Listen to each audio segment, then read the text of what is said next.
Tos. Bismillahirrahmanirrahim. Assalamualaikum warahmatullahi wabarakatuh.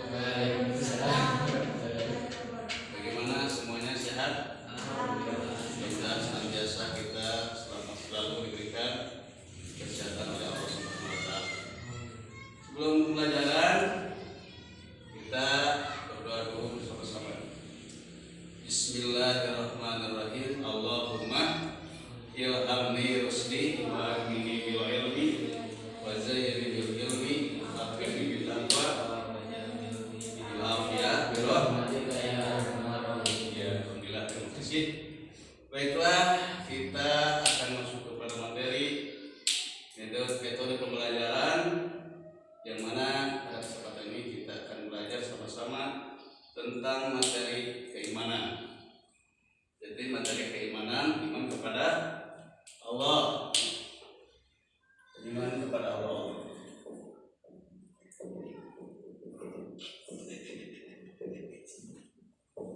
Nah, iman kepada Allah ini ada beberapa poin yang kalian harus ketahui. Di antaranya satu, pengertian iman kepada Allah. Kemudian yang kedua,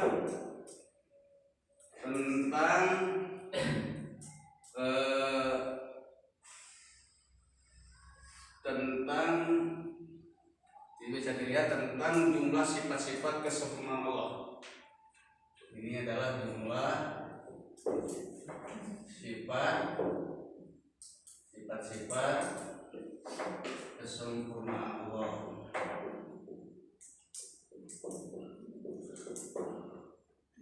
Kemudian yang ketiga, yaitu dalil akli dan dalil nakli untuk memahami keberadaan Allah. Ini adalah dalil akli dan nakli. Kemudian yang keempat, kita lihat di sini, keempat adalah tentang sifat-sifat wajib dan mustahil bagi Allah. Sifat-sifat yang wajib dan mustahil atau yang jaiz. Yang kelima, terakhir adalah tentang hikmah iman kepada Allah. Inilah hikmah iman kepada Allah. Ini diantaranya poin-poin yang kalian harus ketahui, dan nanti kalian bisa dibikin kelompok atau didiskusikan. Mereka kita coba bahas satu persatu, yaitu tentang apa pengertian iman. Iman menurut bahasa apa, coba kalian tahu? Iman menurut bahasa, iman itu apa? Percaya. Jadi iman itu yakin, percaya adanya Allah. Itu menurut bahasa. Adapun iman menurut istilah adalah apa? Meyakini di dalam hati. Kemudian mengucapkan dengan lisan, dikeraskan dengan lisan. Kemudian dilakukan dengan perbuatan. Itu iman. Iman bukan sekadar cukup dengan lisan saja, tapi iman harus dikeluarkan, dibenarkan bahwa dengan segala kekuasaannya. Setelah kita membenarkan, kemudian dikeluarkan dan dilakukan dengan perbuatan. Misalnya aplikasinya kita ingat kepada Allah dan kita percaya tentang adanya Allah. Setelah itu kita juga harus melaksanakan apa yang Allah perintahkan dan apa yang Allah cegah. Aplikasinya kan Islam. Islam itu bagian daripada aplikasi keimanan kepada Allah. Itu kaitan dengan pengertian iman secara bahasa dan istilah. Kemudian yang kedua, jumlah sifat-sifat atau kesempurnaan Allah. Di sini ada 3 ya. Satu, sifat wajib bagi Allah. Kedua, sifat mustahil. Ketiga, sifat jaiz. Sifat wajib adalah Apa? Sifat yang wajib. Sifat yang wajib bagi Allah, yang mesti, yang harus bagi Allah. Contohnya sifat yang wajib bagi Allah, yang harus yang Allah harus punyai, mesti harus wajib. Misalnya Allah mempunyai sifat qudrah, Allah kuasa, Allah ada, Allah berkehendak, itu mesti harus ada. Itu sifat wajib. Kemudian sifat mustahil. Ya, kebalikan dari sifat wajib. Mustahil itu contohnya berarti Allah tidak memiliki sifat itu. Misalnya Allah tidak kuasa, Allah tidak berkehendak, Allah tidak mengetahui, itu kebalikan dari sifat wajib. Kemudian ada sifat jaiz. Sifat jaiz itu adalah sifat yang menang, boleh. Itu berkehendak Allah. Jadi kehendak Allah, misalnya Allah menciptakan apa yang ada di langit dan bumi ini, misalnya itu kehendak Allah. Allah menciptakan, tidak, itu tidak ada pihak ketiga yang mendominasi. Allah yang berkehendak. Itu adalah sifat-sifat kesempurnaan Allah. Jadi sempurna Allah tiga: satu sifat wajib, dua mustahil, ketiga jaiz. Berikut ketiga kita bahas dalil akli dan nakli.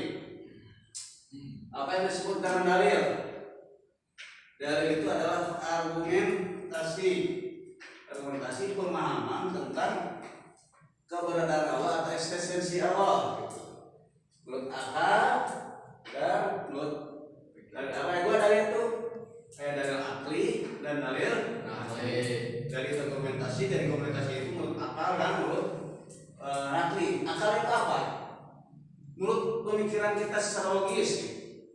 Kalau dari nakli atau dalil, kalau dari nakli bersumber dari akal pemikiran manusia yang sehat, yang logis, dari data dari yang digunakan oleh akal pemikiran. Sedangkan dari nakli adalah dalil yang dibenarkan oleh Al-Quran dan hadis. Jadi yang berdasarkan kepada Al-Quran dan hadis itu dalil. Setelah kita dipikirkan secara logis, kemudian diyakini dengan adanya dalil Al-Quran dan hadis. Sebagai contoh lah, misalnya kita lihat di sini semuanya ada peralatan tidak benar-benar di sini. Pasti diyakini ada yang membuatnya, pasti ada yang membuatnya. Walaupun kita tidak tahu siapa yang membuatnya, pasti ada yang buat di sini meja, pintu, semuanya di sini ya, benda-benda di sini. Nah, sama langit dan bumi juga itu ada yang menciptakan. Siapa yang menciptakannya? Yaitu Allah Subhanahu wa Ta'ala. Itu dalil aklinya. Kemudian dalil aklinya itu berdasarkan Al-Quran dan misalnya Al-Qurannya Walladzi khalaqas samawati ialah dan Allah yang menciptakan langit dan bumi. Coba contoh lagi, misalnya sifat satunya Allah, esa Allah. Esa Allah itu satu, esa secara zatiah, baik secara zat, esa sifatnya atau perbuatannya atau apanya. Satu tidak dari satu sifat dari datnya. Ya, dari datnya. Satu dari datnya itu bahwa zat Allah itu satu itu bukan berarti satu yang kita katakan dari aturan urutan 1, 2, 3, bukan. Atau dari partikel terkecil atau dari urutan lain. Satu yang bukan seperti makhluk. Misalnya kalau manusia itu satu manusia, tapi manusia terdiri dari organ tubuh. Ada penglihatan, pendengaran, tangan, kaki, dan semuanya organ tubuh itu manusia. Tapi Allah tidak sepertikan itu. Satunya bukan itu maksudnya. Satu yang bukan seperti manusia. Kemudian sifatnya, sifat Allah itu banyak. Misalnya sifat Allah yang sifat 20, wujud, hilang, kokoh, malakat isi, yang mungkin nafsi, wadaniyah, roh, irodah, ilmu, terus ayat, sama, basar, kalam, sampai 20 sifat. Kemudian asmaul husna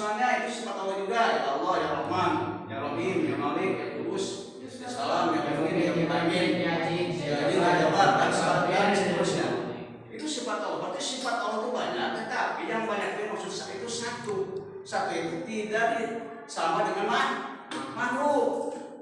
Sifat Allah itu banyak, tapi satu pun tidak ada yang sama dengan makhluk. Misalnya, Allah mempunyai sifat Rahman, kasih sayang. Nah, kasih sayang Allah beda dengan kasih sayang makhluk. Allah kuasa, manusia juga kuasa. Tapi kekuasaan Allah beda dengan kekuasaan makhluk. Itu dari sisi sifat Rahman, dari sifatnya. Allah mengetahui, tapi mengetahuinya Allah beda dengan mengetahuinya manusia.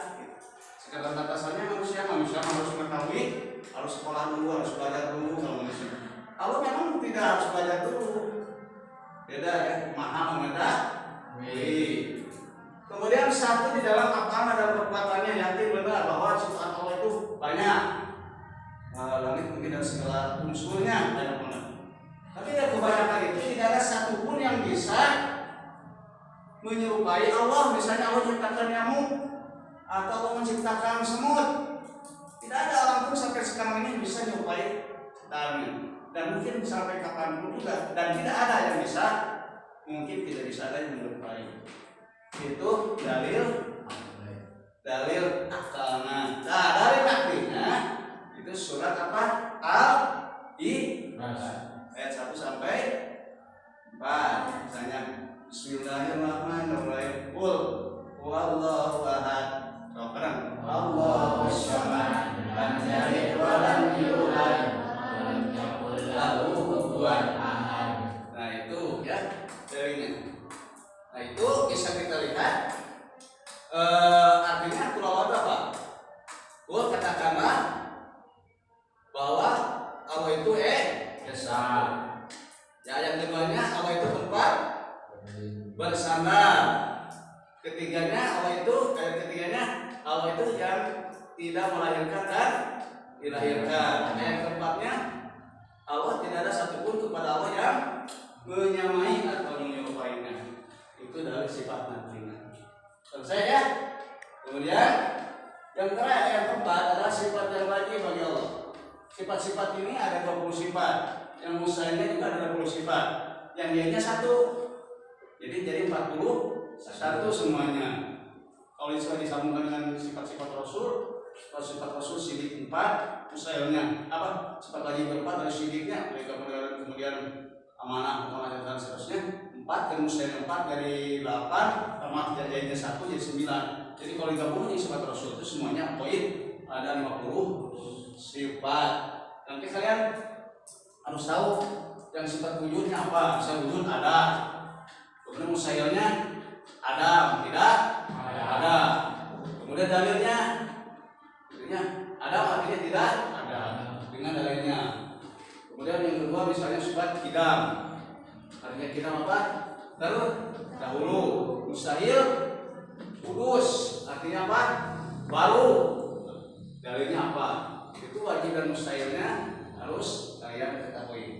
Terakhir adalah hikmah iman kepada Allah. Dari setelah kita mengetahui pengertiannya, jumlah sifatnya, dan artinya sifat-sifat yang ada bagi Allah, maka apa yang harus dipetik dari pelajaran ini? Misalnya, 1. Menumbuhkan keyakinan yang utuh tentang keesaan dan Allah. Jadi punya keyakinan yang luar biasa setelah kita menerangkan, oh iya udah Allah begini-begini ya, tahu sifatnya begini, esensinya ini, ya beda dengan makhluk. Sehingga kita mempunyai keyakinan yang utuh keesaan kepada Allah. Yang kedua, membentuk kepribadian yang berkualitas.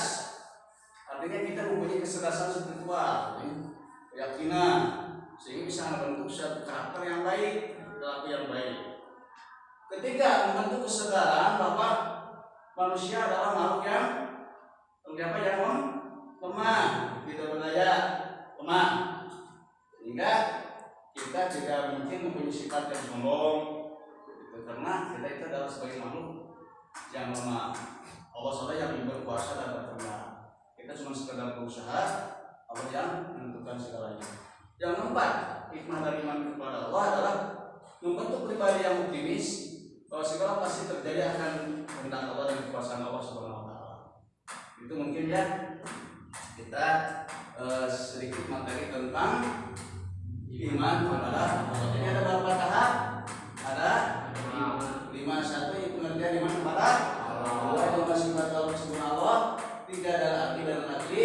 4 sifat yang wajib dan jaib bagi Allah, termasuk misalnya. 5 hikmah kepada Allah. Mungkin itu yang Bapak bisa sampaikan kepada kalian semua. Nanti kalian bikin 4 kelompok ya. Bikin 4 kelompok. Bisa dari kelompok ini kalian ambil salah satunya. Kelompok 1 pengertian iman kepada Allah. Kelompok 2-nya misalnya sifat-sifat kesempurnaan Allah dan dari dalilnya. Kemudian kelompok 3-nya sifat wajib, jaib, mustahil. Dan kelimanya hikmah kepada Allah. Nanti kalian bikin kelompok dan setelah kalian bikin kelompok nanti diskusikan bersama-sama. Mungkin itulah yang Bapak bisa sampaikan. Mudah-mudahan